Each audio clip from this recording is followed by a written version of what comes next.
आमर नंद महोत्सव भागवत षष्ठ स्कंद दशम स्कंद षष्ठ अध्याय प्रथम श्लोक सुखदेव लिखिले कौन लिखिले ना नंदस्तु आत्मज उत्पन्ने जाता लाभो महामनः आयो विप्रान वेद ज्ञान स्नातः शुचिरलंकृत। प्रथमे कहले नंदस्तु आत्मज उत्पन्ने नंदंकर आत्मज उत्पन्न होबारु नंदंक भितर गोटे आह्लाद सृष्टि है गोटे आनंद आसला तेणु ब्राह्मण मान को डाकी निजे शुचि शौच है ब्राह्मण मान को डाकी पुणी साधारण ब्राह्मण नहीं वेद ज्ञान पंडित मान को डाकिले डाकी तांको समस्त प्रकार दान दक्षिणा भोजन इत्यादि करी संतुष्ट करेले। एबे आपण माने कहंतु कृष्णचंद्र नंदंकर आत्मज ना वसुदेवंकर आत्मज? वसुदेव परा धरी आसिले सपतक बाट रुद्ध करी कंस रखिला तुमको कारारे नहीं सपतक बाट रुद्ध करी कंस रखिला कबार कारे नहीं पलक मात्र के फिटिला कबाट पलक मात्र के फिटिला कबाट कंस केड़े गला भाई वसुदेव कोले अहि फणा तले वसुदेव कोले अहि फणा तले घोर वर सहारे होइल पारे गिरिधर गोपाल मुरारी गिरिधर गोपाल मुरारी। बोल श्री कृष्णचंद्र भगवान की जय। एबे वसुदेव आनी कृष्ण को रखिले यशोदा मां को पाखरे बिजुली कन्या को धरी साथी रे गले ताहले सुखदेव किमिति लिखि पारिले जे नंदस्तु आत्मज उत्पन्न आत्मज कहले आत्मा स जायते इति आत्मज जी आत्मारु जन्म होइछि सी होछि आत्मज हेले एबे नंदंकर आत्मज ना वसुदेवंकर आत्मज ये होछि प्रश्न ये होछि रहस्य। सुखदेव लिखिले भूल लिखिले आमे जानिमाटा कोन भूल अछि कृष्णस्य द्विधा रूपं द्विभुजश्च चतुर्भुजः कृष्णंकर दीटा रूप गोटे होची द्विभुज गोटे होची चतुर्भुज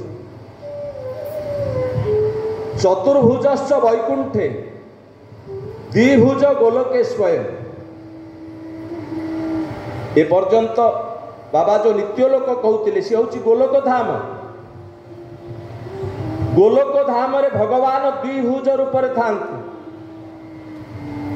वैकुंठ रे चतुर्भुज नारायण रूप था। एबे जेतबेले धराधाम को असुर संहार करने को आसवा सहित मध्य भक्त मान को आनंद प्रदान करने आसिले ताहले दीटा जाक रूप तल को आसिले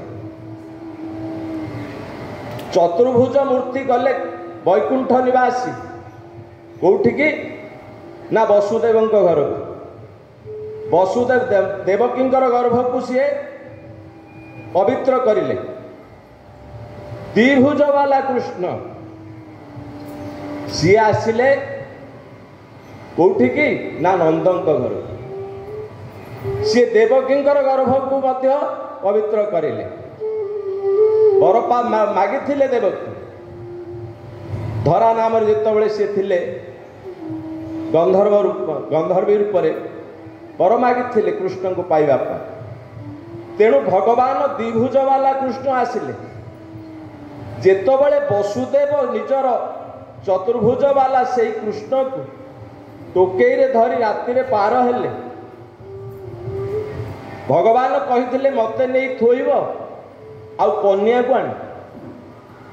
एबे जेतबेले वसुदेव जाई पहुंचिले, यशोदा निद्रित अवस्था रे अछन, किंतु पाखरे दीटा छोइचंती। नंद पत्न्यां यशोदायां मिथुन समझायते। मिथुन कहले गोटे पुओ पिलाटे गोटे अन्न झियो पिलाटे दीटा शोइथि। ये देखिले कहले मते तो झियो पिला को आनिया पाई कहिसंती, पुओ पिला कथा किछि कहि नांती, कोन करा जीवो जहा हो ता कथा सीए बुझिवो बोली जेतबेले मुंडरू टोकेटा उल्हे देई तळे थोइले। ये जो चतुर्भुज वाला कृष्ण द्विभुज वाला कृष्ण सहित मिसी गले एकाठी एक हो गले।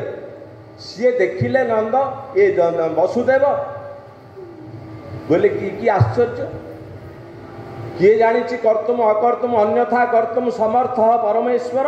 से परमेश्वर कथा किए कहीं किए बुझिव, एते मुंड खर्च करने बेल ना, मते कही कन्या को आने मु धरी जाऊँ। से चलले एबे रहीगले कृष्ण।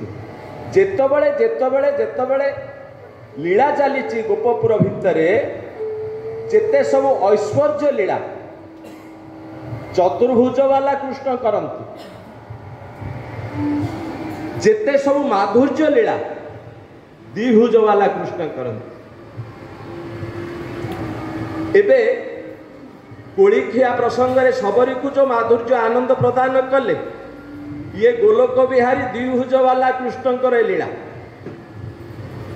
जेतबेले पुतना को बध कले, ये हूँ ऐश्वर्य लीला। कारण 6 दिन पिला केबे एडे बड़ राक्षसी की मारी पार, ये हूँ ऐश्वर्य लीला। से समय चतुर्भुज वाला कृष्ण करथिले, जेते सब असुर को मारी। जेतबेले पर्वत मध्य काणियांगुटे टेकिबे आपण माने आगो को दर्शन करिवे, ये चतुर्भुज वाला कृष्ण करंती। जेतबेले नंदन को आउ गोपाल मान को मध्य नहीं निज धाम देखैले वैकुंठ धाम, चतुर्भुज वाला कृष्ण करथिले।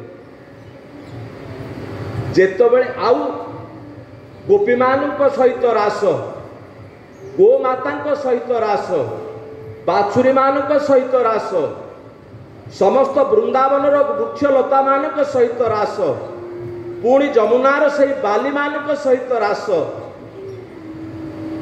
द्विभुज वाला कृष्ण करथिले। आउ जेतबेले अक्रूर आसिला कृष्ण को धरी गले, सेतबेले ब्रह्म ह्रद भितरे चतुर्भुज वाला कृष्ण निजर ऐश्वर्य देखैले अक्रूर।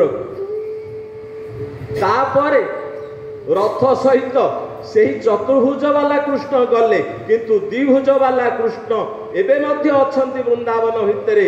वृंदावन परित्यज्य पादमेक न गच्छति, वृंदावन छाड़ी द्विभुज वाला कृष्ण गोटे पाद मध्य आग को जाई नाहंती। एबे मध्य आपण माने भितरु जो माने वृंदावन आमर सहित जाइचंती बा अलगा मध्य जाइचंती, से माने निश्चित अनुभव करचंती कृष्ण एबे भी अछंती। एबे मध्य जे जीव कृष्णकर अनुभव निश्चित करि पारिबो यदि हृदय पवित्र अछि। तेणु ये हूँ भगवान रहस्य। तेणु मन पड़गला बोली